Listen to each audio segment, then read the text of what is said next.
Good afternoon, everyone. This is Donnie. I am I'm down here by the creek. This particular spot, I'm in the process. I'm not working on it today, or I haven't in a couple of weeks. But this trail that the four-wheeler's facing down, I'm at the end of it. I've got to cross the creek. I got to take down a few of these trees, little old swamp oak behind me, and we're going to put a little bridge across right there, and then we're going to follow it. This is a game trail that goes up there. I've filmed in here a couple of times before, and I set the camera up. I don't know if you guys would be able to see it or not in camera, but right in there, Rosie and I came down here, and she helped me. We cut this as a walking path, and then we came back and widened it up a little bit, and came back with a tractor and widened it more. But we came down here, and the first day we found this spot. The very next afternoon we came down, and we made the walking trail to get out because it's a really short distance. And all of this was open. We got on the other side of the bank. We walked around. There's a few spring heads back over there, 20 feet or so from the creek. And the following day, we come back in here to continue working, and there's like a giant bird nest right there, just on the right side of this big pine tree on the other side of the creek. It wasn't there before, and it looks like someone may be attempting to build a hunting blind, out of sticks and limbs and leaves and just all kinds. It's all dead stuff. Nothing's alive. It's all dead limbs that they used in it.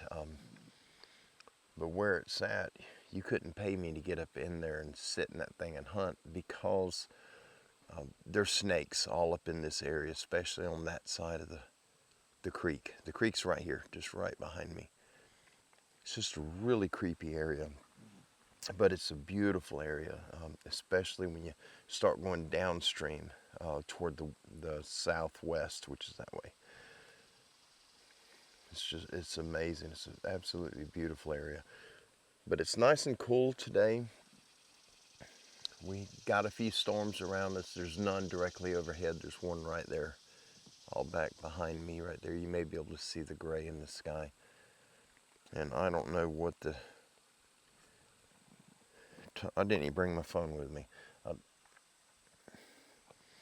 Anyhow, it should be around 4 o'clock, 4 p.m., 4:30, somewhere thereabout. But I've been in conversation with one of our brothers from our extended family here at Sandy Goats Rescue, and it was in regards to all the crafts that we've been seeing over our home.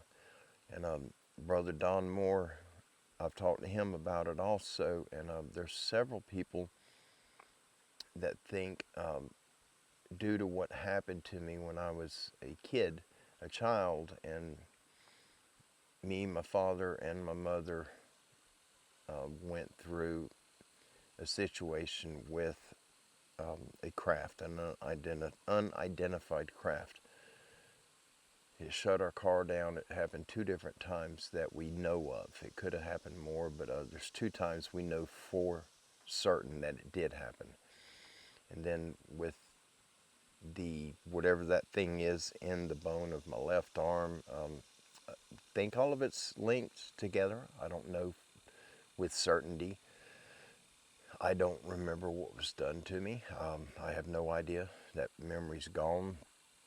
But anyhow, I haven't had any dreams or anything of these little short, demonic looking, big-eyed creatures coming into my room.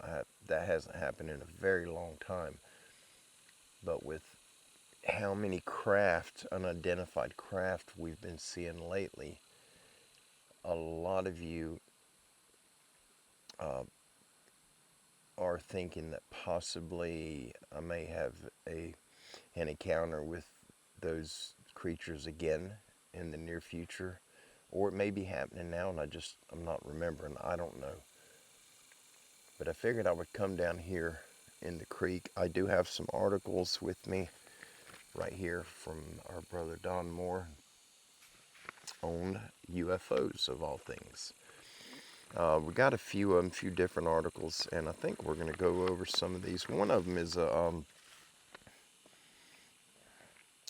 it's a different being. I don't know that this is related, but it's more oddities. But we'll do that one first, and then outside of that, the rest is has to do with UFOs, unidentified flying objects.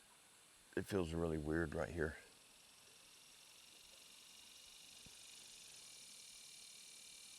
I keep hearing a grunting sound. I don't know if the mic's picking it up or not. It's not real loud, but it's off to my left side, back behind me, somewhere back there.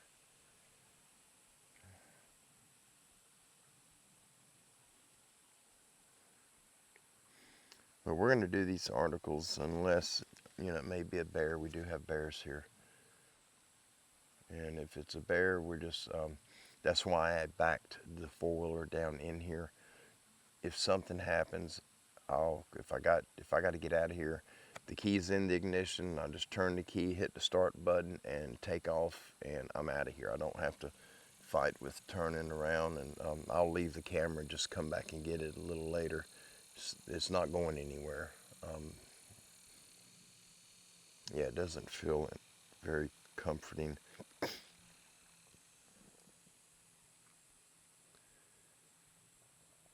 That's movement. That's definitely, it may be a squirrel. I can't turn my head to see behind me.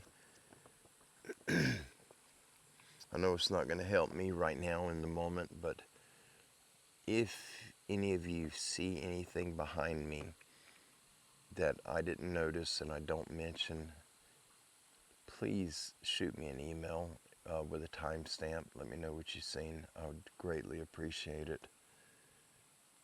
It feels really weird right here. It does anyway in this spot.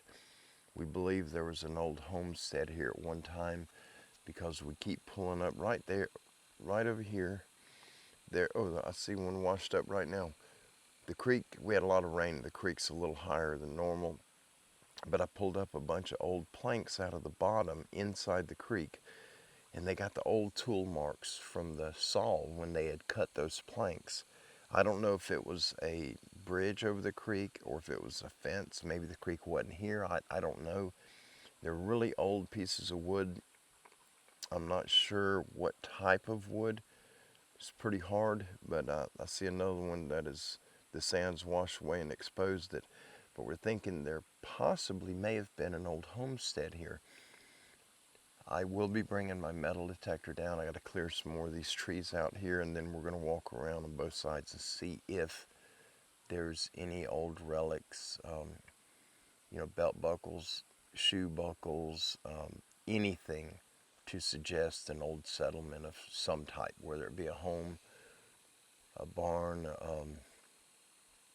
anything. It does not feel good right here. But anyhow, we're gonna start on these. Let me see if this one has photos tied to it.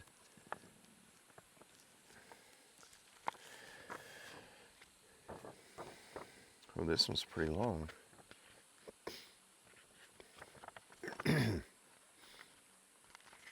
Trying to get to the last page.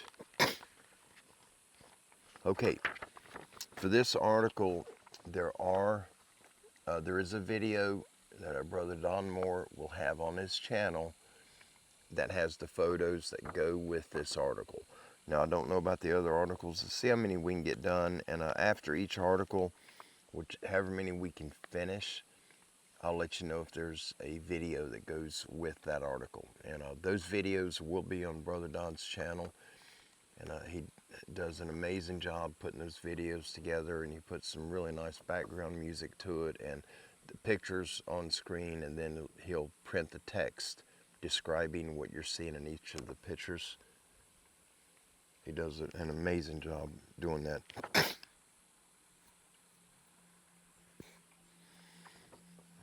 Something with my nose again. All right, this one here is, it's got a few pages. All right, 8 pages total.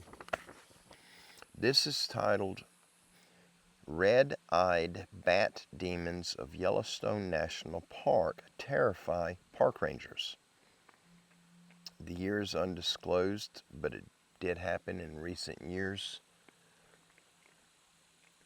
The location is Yellowstone National Park, Wyoming, which covers Park and Teton counties in Wyoming, Gallatin and Park counties in Montana, and Fremont County in Idaho.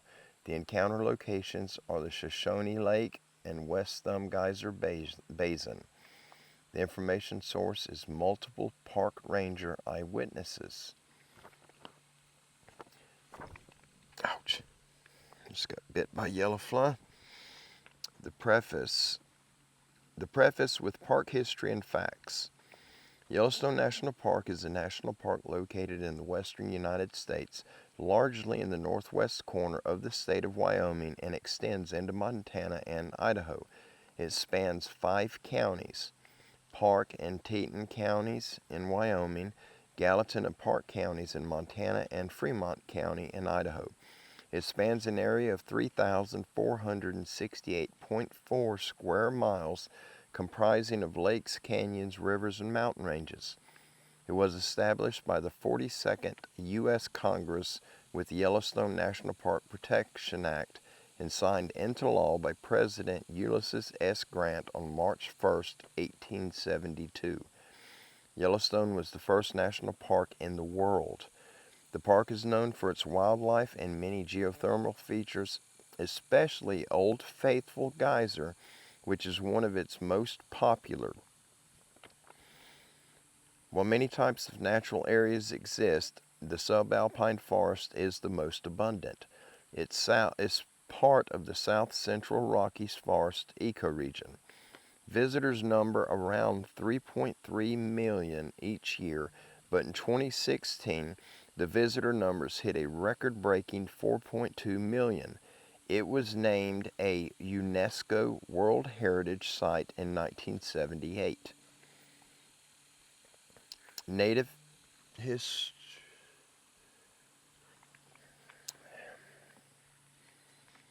history, volcanic calderas, geysers, and earthquakes. While Native Americans have lived in the Yellowstone region for thousands of years, aside from visits by mountain men during the early to mid-1800s, organized colonial exploration did not begin until the late 1860s. Some of the native tribes that visited the area passed through, hunted, or lived in the region were the Shoshone and Nez Perce, which included Chief Joseph, when he led his tribe of hundreds of Nez Perce further west to escape the U.S. Army. There are more than 1,000 archaeological sites. Yellowstone Lake is one of the largest high-elevation lakes in North America and is centered over the Yellowstone caldera, the largest supervolcano on the continent. The caldera is considered a dormant volcano. It has erupted with tremendous force several times in the last 2 million years. Well over half of the world's geysers and hydrothermal features are in Yellowstone, fueling this ongoing volcanic activity. Lava flows and rocks from volcanic eruptions cover most of the area of Yellowstone. There are 290 waterfalls of varying heights from 15 feet to 308 feet. Thousands of small earthquakes occur at Yellowstone each year, with most of them being undetectable by the public.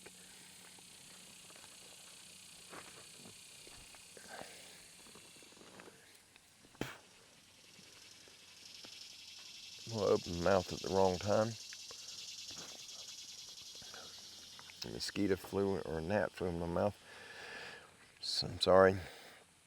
The Continental Divide. The Continental Divide, weather, and wildfires. The Continental Divide of North America runs diagonally through the southwestern part of the park. The Continental Divide is a topographic feature that separates the Pacific and Atlantic Ocean water drainages.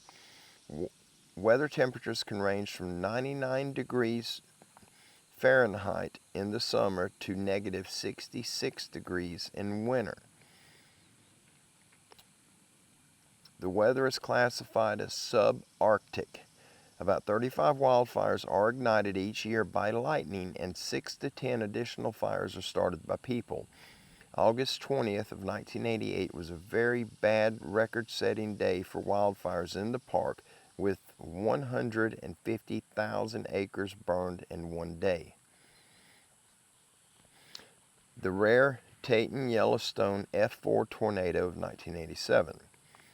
Tornadoes are rare, but on July 21st of 1987, a powerful record-setting F4 tornado touched down in the Teton wilderness of Yellowstone with estimated winds between 207 and 260 miles per hour. It was called the Teton Yellowstone tornado.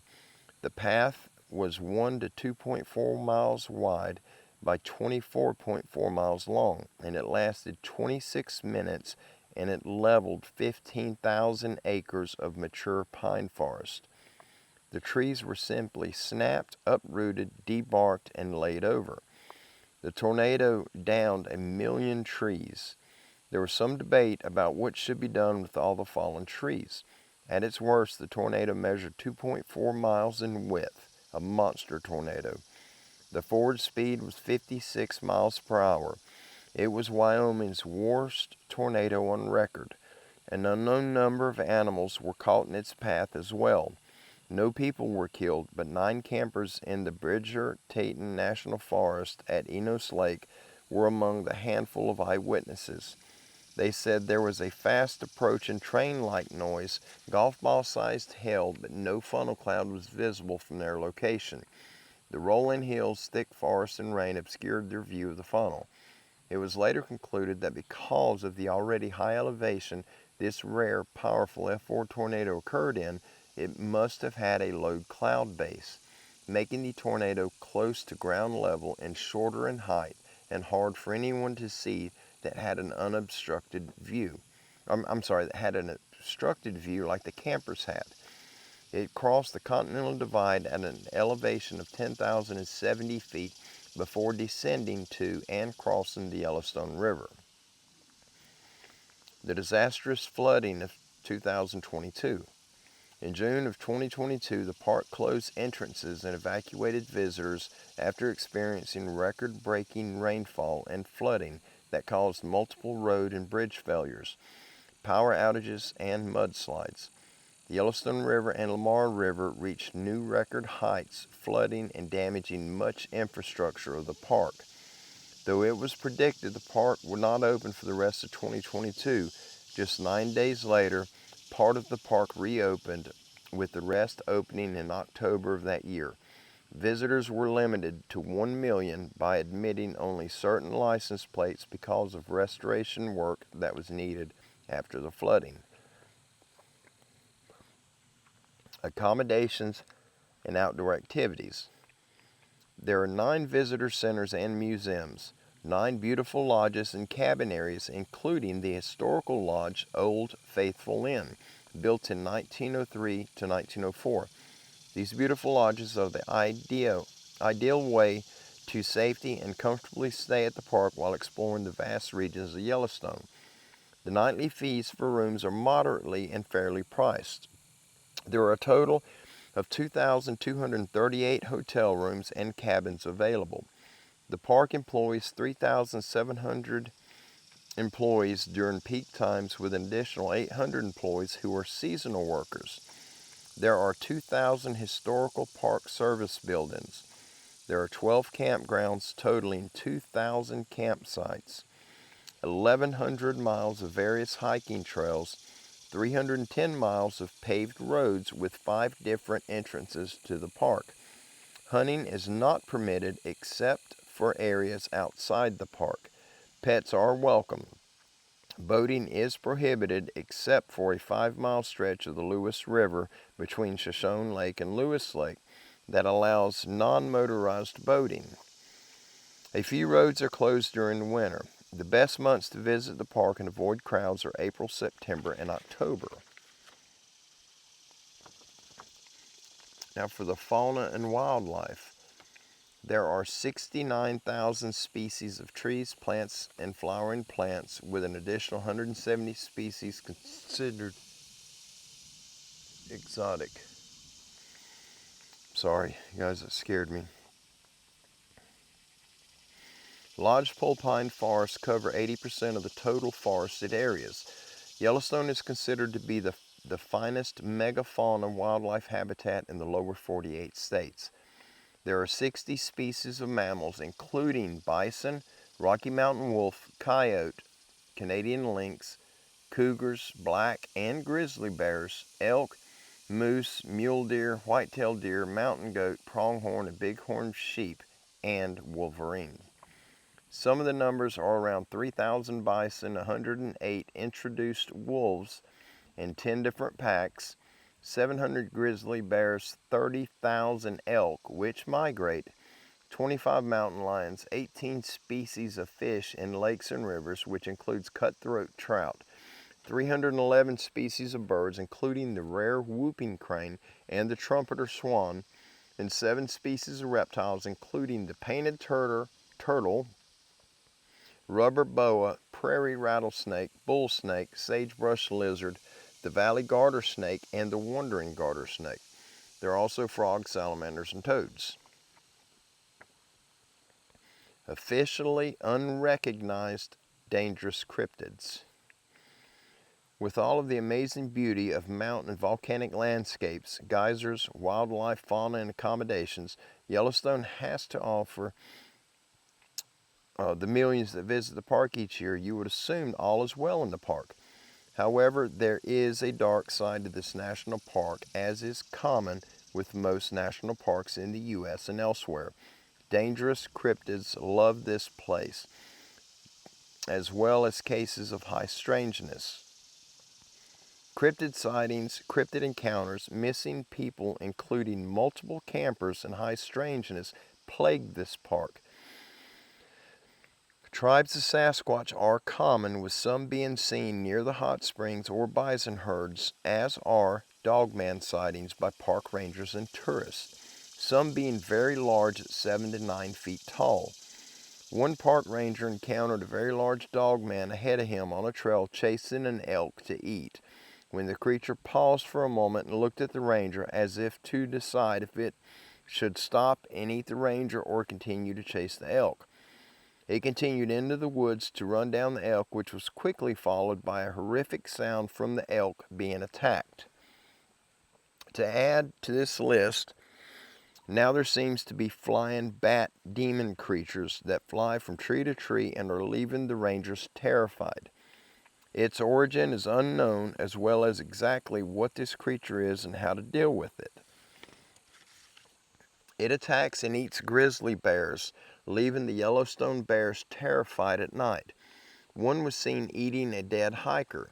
Some rangers even blame this flying, screeching, tree-dwelling creature with a wingspan of 6 to 8 feet responsible for a group of missing tourists who were camping and hiking only to disappear with their campsite and gear left behind.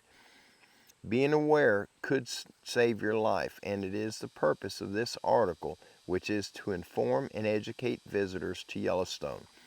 Enjoy the beauty of it all, but be aware of apex dangerous predators if you're hiking alone or even in a group, and especially if you are camping outdoors at night.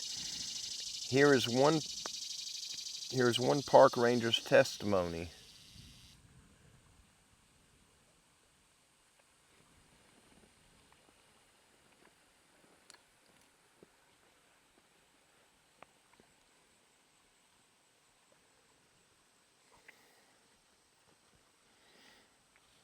Sorry. A Yellowstone park ranger relates, "I was going on my rounds when I saw something fly from the trees down below into another clump of trees ahead of me. This was not a normal bird, as it had a huge wingspan and made a high-pitched screeching sound. I thought there was no way this could be real. Was it a new species?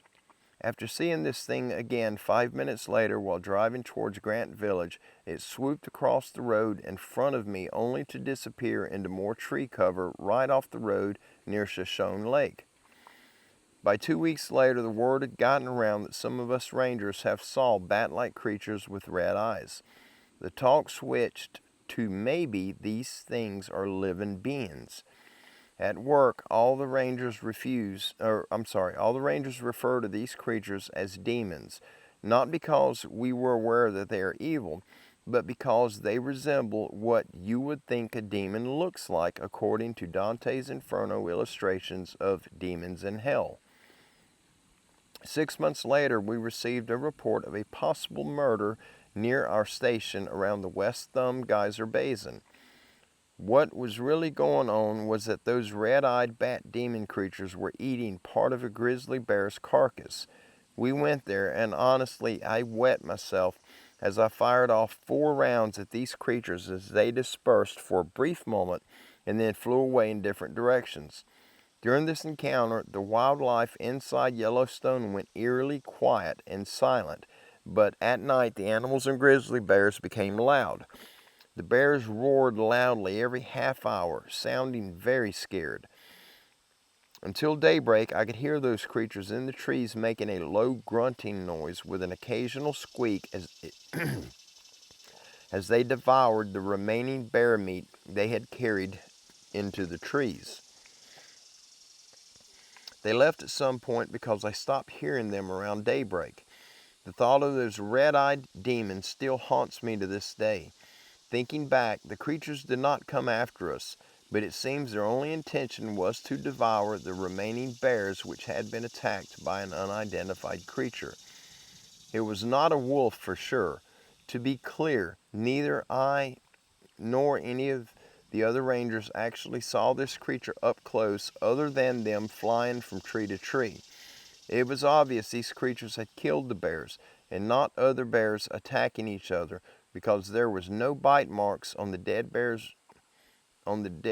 wounds from other bears. Nor was there any bullet holes in the bear carcasses from a nearby hunter or shooter. Other park ranger encounters missing tourists and a dead hiker. Due to the vast area of Yellowstone, when we hear a report from the northern region near West Thumb Geyser Basin, it would usually be dismissed. Other rangers have spotted these creatures and are too afraid to talk about what they had seen or officially report it. According to one recent report, a tourist group went missing while hiking around Geyser Hill.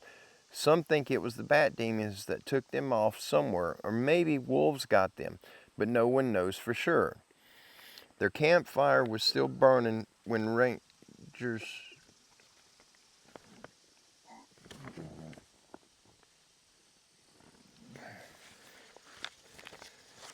Alright, you guys, let me get this. I'll finish this article in a different location. I don't know if the microphone picked that up or not. That was behind me.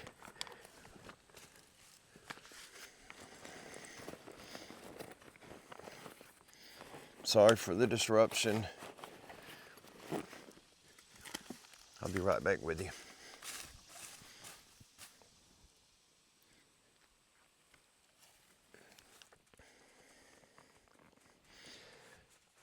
Alright, y'all, I apologize for that. I don't know if...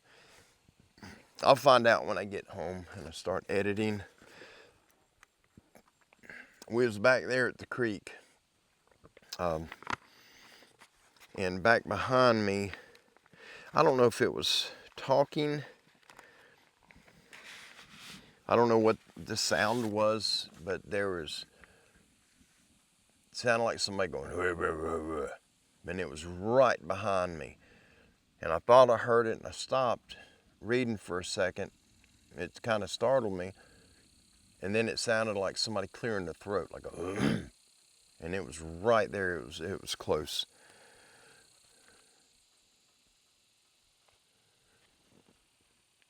That was back there.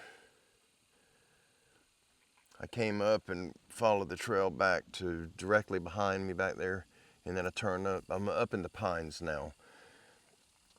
All right, I'm sorry. We'll pick up where I left off. Jeez. According to one recent report, a tourist group went missing while hiking around Geyser Hill. Some think it was the bat demons that took them off somewhere, or maybe wolves got them, but no one knows for sure. Their campfire was still burning when rangers found their camping gear, but the tourists had disappeared. A few days later, the Forest Lake fire threatened to spread down into the West Thumb Geyser Basin. Authorities thought it unsafe to stay, and I and the other park rangers were evacuated. Later I found out our own boss had seen these bat demons flying overhead when he was evacuating the area. That piece of news went nowhere and has not been mentioned again. A female park ranger saw one of these creatures feeding on the corpse of a hiker with signs of a struggle nearby. There was blood on the tree and branches from a fight. The authorities covered up this incident so as not to cause panic and have the public stop visiting Yellowstone. The park ranger's thoughts, advice, and unanswered questions. I personally believe this red-eyed bat demon creature is responsible for many of the missing people cases in Yellowstone and possibly other national parks. The cases are eerie in their similarities. Bodies found without any obvious cause of death, no signs of animal attack, and strange circumstances surrounding their disappearance.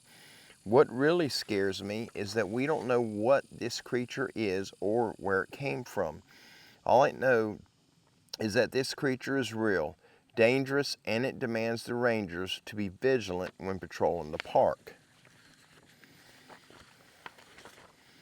Higher-ups dismiss the rangers' sightings as hallucinations or misidentifications.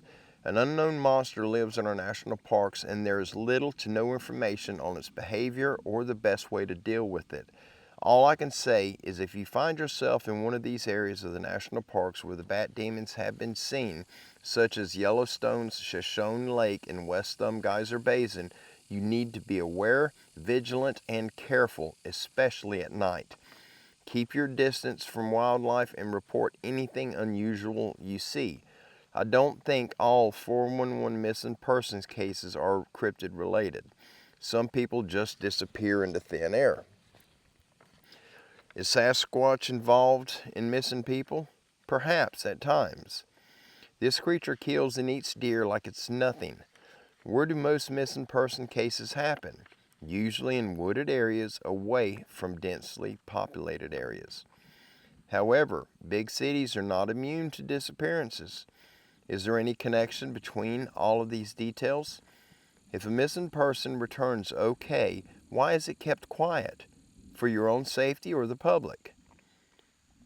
Usually both, and it depends on who reports the missing person and what ranking they have in their job. The question I have is, why did this happen, and are these creatures dangerous? Why would a bat demon kill for meat rather than a meat-eating cryptid like Sasquatch, Dogman, or a Wendigo? No one knows if they are demons for sure because of little evidence except for how park rangers describe them as looking like demons. The titles, Bat Devils or Bat Devils, I'm sorry, I'm just reading the way it's wrote. The titles, Bat Devils or Bat Devils, being used as well due to the red eyes. Though a fair number of rangers have seen these creatures, other rangers dismiss these stories as nonsense and hearsay, which is not uncommon among small groups. Few reports about my encounter have ever reached authorities since people here dismiss the sightings. Even if someone sees these creatures, usually no one will take notice until multiple people report the same thing independently of each other, like what happened recently when multiple locals reported seeing Sasquatch in Yellowstone at the same location. Most sightings happen around lakes with forested areas. Locals see them now and then when hunting at dawn and dusk. Do missing people cases happen frequently outside of national parks? Well, yes, they do. And the reason the news doesn't reach many people is due to decreased surveillance in those privately owned areas. National parks have constant surveillance. In general, any missing person's body that is not found in the same area they disappeared from. I honestly don't know what makes these people vanish. Interdimensional cryptids or something we have yet to classify. Is it occult rituals that summon creatures into our world that are not native to our realm? Are American natives that still practice spiritual rituals summoning creatures? There is simply not enough evidence to say a definitive yes. All we know is that these creatures are dangerous and they pose a threat to native wildlife and humans. If the creatures have been summoned, figuring out who is responsible would be next to impossible. And again, you guys, there is a video that contains the photos for this article.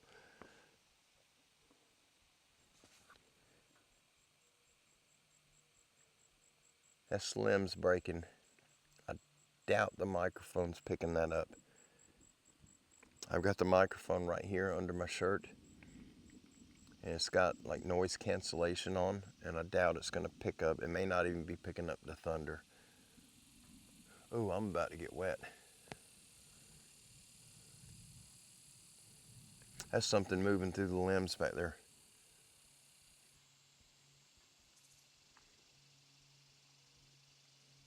Guys, I'm going to hold off. I'm not going to do the other articles today. I don't know if whatever that is, it may be a bear. I know it's not a deer because they'll run at the first sound of the four-wheeler. You don't ever see deer when you're riding the four-wheeler around out here. It's either a bear or it's something else, and I'm not going to wait around to find out. I apologize, but just so that you know, I will be posting another one. I may do it a little later this afternoon or this evening, and I am going to share these UFO articles with you. I got to go. That's definitely coming my way. I'm not staying out here. Y'all have a wonderful day. I love you. God bless you. Be kind and be safe, and I'll see you guys soon. Bye.